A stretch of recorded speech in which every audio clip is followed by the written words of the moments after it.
Hello बच्चों, चलिए प्रश्न को पढ़ते हैं। प्रकाश का प्रिज्म द्वारा परिक्षेपण हो जाता है क्योंकि ये हमारे दिए गए विकल्प हैं। यह कांच का बना होता है, बी यह त्रिकोणीय होता है, सी प्रिज्म के पदार्थ का अपवर्तनांक विभिन्न रंगों के लिए भिन्न भिन्न होता है, और डी प्रकाश 7 रंगों का मिश्रण होता है। तो चलिए सबसे पहले हम लिख लेते हैं इस प्रश्न के मूल अवधारणा को, जिस पर यह प्रश्न आधारित है। तो मैं लिख रहा हूं मूल अवधारणा। यह प्रश्न आधारित है प्रकाश के परिक्षेपण पर। प्रकाश का परिक्षेपण, जिसे कि हम वर्ण विक्षेपण भी कहते हैं, जिसे कि हम वर्ण विक्षेपण भी कहते हैं। क्या होता है वर्ण विक्षेपण? हम जानते हैं कि जब भी श्वेत प्रकाश किसी प्रिज्म से होकर गुजरता है तो अपने अवयवी रंगों में विभक्त हो जाता है। चलिए यह है आपतित श्वेत प्रकाश, और कुछ उतार चढ़ाव की वजह से यह इस प्रकार न जाकर कुछ इस प्रकार से जाएगा, और रंगों का यह जो क्रम है सबसे नीचे होता है वी यानी कि वॉयलेट यानी कि बैंगनी, V I B G Y O are.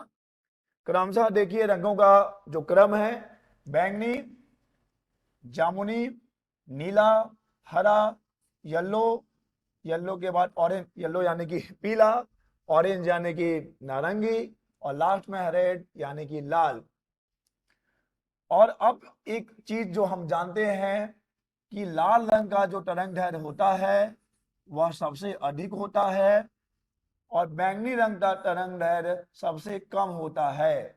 और बैंगनी से जब हम लाल की ओर आते हैं तो तरंगदैर्घ्य क्रमशः बढ़ता जाता है। यह हम जानते हैं कि लाल रंग का तरंगदैर्घ्य सबसे ज्यादा होता है, बैंगनी रंग का तरंगदैर्घ्य सबसे कम होता है।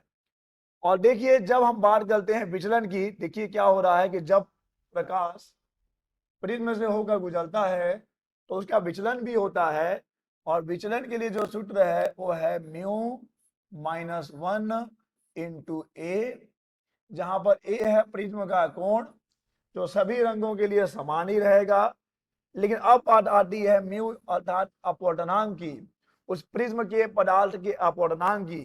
क्या यह सभी रंगों के लिए समान रहेगा?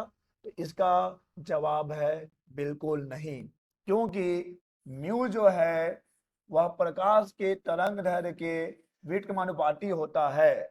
और अभी हमने देखा है कि लाल रंग का तरंगदैर्घ्य सबसे अधिक होता है, बैंगनी रंग का तरंगदैर्घ्य सबसे कम होता है।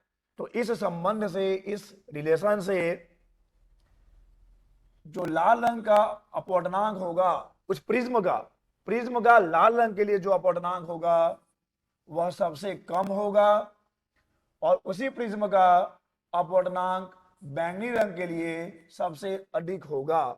और जब आप बैंगनी से लाल की ओर आएंगे तो यह अपवर्तनांक क्रमशः घटता जाएगा, क्योंकि जैसे जैसे तरंगदैर्घ्य बढ़ेगा अपवर्तनांक घटेगा। और अपवर्तनांक क्या है बच्चे? अपवर्तनांक प्रकाश को मोड़ने की क्षमता है, उस माध्यम की प्रकाश को मोड़ने की क्षमता है।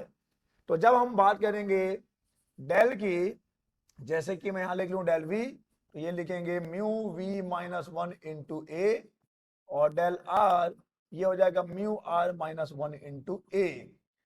तो यहां से हम स्पष्ट रूप से कह पाएंगे, एक निष्कर्ष निकाल पाएंगे कि सबसे ज्यादा विचलन होगा बैंगनी का, क्योंकि म्यू भी सबसे ज्यादा है, और सबसे कम विचलन होगा लाल का, क्योंकि लाल रंग के लिए अपवर्तनांक सबसे कम होता है।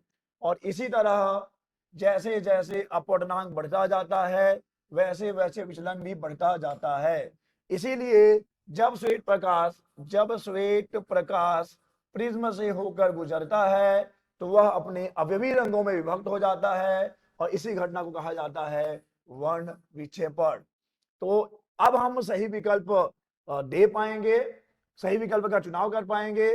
देखिए, प्रकाश अपने अवयवी रंगों में इसलिए विभक्त हो गया क्योंकि प्रिज्म के पदार्थ का अपवर्तनांक विभिन्न रंगों के लिए भिन्न भिन्न होता है। तो इस प्रश्न का सही विकल्प हो जाएगा सी। प्रिज्म के पदार्थ का अपवर्तनांक विभिन्न रंगों के लिए भिन्न भिन्न होता है। आशा करते हैं आपको समझ आया होगा। धन्यवाद।